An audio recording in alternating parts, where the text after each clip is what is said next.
بسم اللہ الرحمن الرحیم۔ السلام علیکم ورحمۃ اللہ وبرکاتہ۔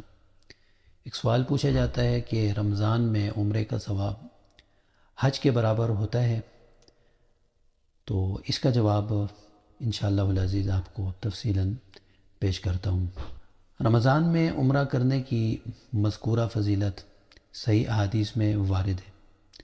چنانچہ صحیح بخاری میں ہے، حضرت عبداللہ بن عباس رضی اللہ تعالیٰ عنہما سے مروی ہے، وہ کہتے ہیں کہ اللہ کے رسول صلی اللہ علیہ وسلم نے ایک انصاری عورت سے پوچھا، تمہارے لیے ہمارے ساتھ حج کرنے میں کیا رکاوٹ ہے؟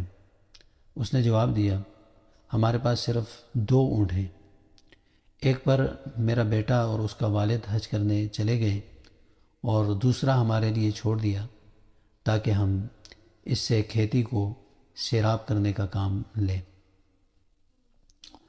تو آپ صلی اللہ علیہ وسلم نے فرمایا، جب ماہ رمضان آئے تو اس میں عمرہ کر لینا، کیونکہ رمضان میں عمرہ کرنا حج کے برابر ہے۔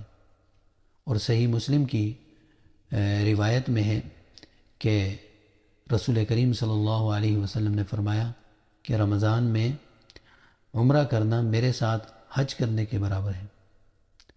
اس پر حضرت امام شاہ ولی اللہ محدث دہلوی رحمۃ اللہ علیہ تحریر فرماتے ہیں کہ حج عمرہ سے بڑھ کر ہے، حج کی فضیلت عمرے سے بڑھ کر ہے، اس لیے کہ حج میں 2 باتیں ہوتی ہیں، ایک شاعر اللہ کی تعظیم اور دوسرا لوگوں کا اجتماعی طور پر اللہ تعالیٰ کی رحمت کے نزول کو طلب کرنا، یہ 2 باتیں۔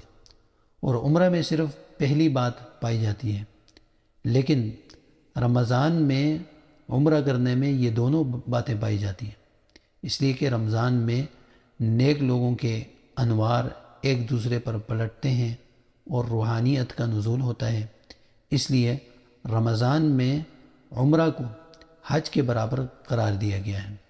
اب تو رمضان میں بھی عمرہ کرنے کے لیے بھی ایک بہت بڑا اجتماع ہوتا ہے، تو بعض علماء نے یہ توجیہ بھی کی ہے کہ رمضان کے شرف اور فضیلت کی وجہ سے اس میں عمرے کا ثواب بڑھ جاتا ہے، اس لیے فضیلت والے وقت میں عبادت کا ثواب بھی زیادہ ہو جاتا ہے۔ باقی رمضان میں عمرے کو حج کے ساتھ اجر و ثواب میں تشبیہ دی گئی۔ اس کا یہ مطلب ہرگز نہیں ہو سکتا کہ رمضان میں عمرہ کرنے سے حج کا فرض ادا ہو گیا، اس کا یہ مطلب نہیں، اور یہ حج کا متبادل بھی نہیں ہے، لہٰذا رمضان میں عمرہ کرنے سے جو فرض حج ہے وہ ذمے سے ساقط نہیں ہو سکتا۔ باقی اس کی فضیلت، اس کا ثواب اور اجر وہ الگ چیز ہے۔ اللہ تعالیٰ سے دعا ہے اللہ تعالیٰ ہمیں سمجھنے کی توفیق عطا فرمائے۔ وآخر دعوانا ان الحمد للہ رب العالمین۔ السلام علیکم ورحمۃ اللہ وبرکاتہ۔